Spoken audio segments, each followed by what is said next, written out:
चले हैं देश में अपनी प्रासंगिकता सिद्ध करने। गए थे मध्य प्रदेश चुनाव लड़ने, 10 सीट पर अपनी जमानत जब्त कराकर बिहार के बाहर अपनी हैसियत देख चुके हैं।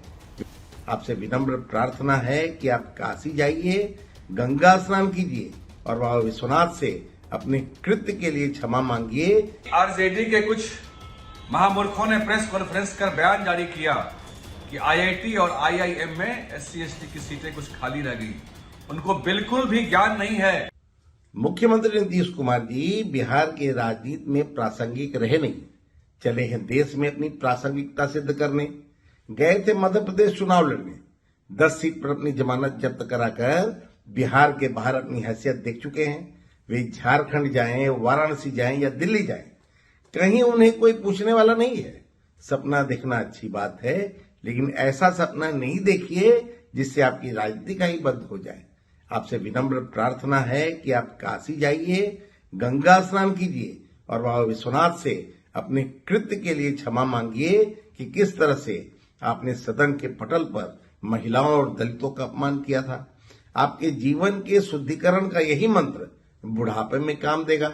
रही बात वाराणसी का, तो विश्व के सबसे लोकप्रिय प्रधानमंत्री आदरणीय नरेंद्र मोदी जी का यह क्षेत्र है, जहां के कण कण में नमो बसे हैं।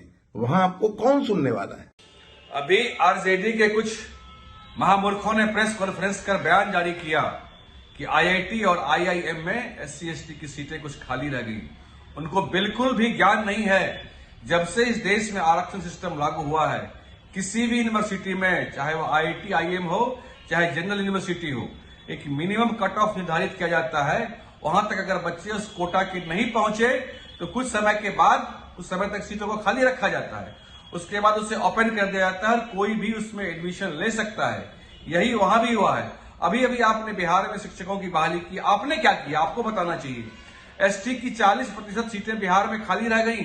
अभी शिक्षक बहाली में जो आपने एग्जाम लेके बहाली किया और आपने दूसरा फ्रेश नोटिफिकेशन भी निकाल दिया।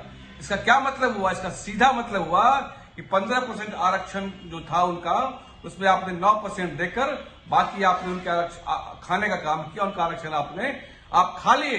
तो आप खुद ऐसा काम कर रहे हैं, दूसरे पे आरोप लगा रहे हैं।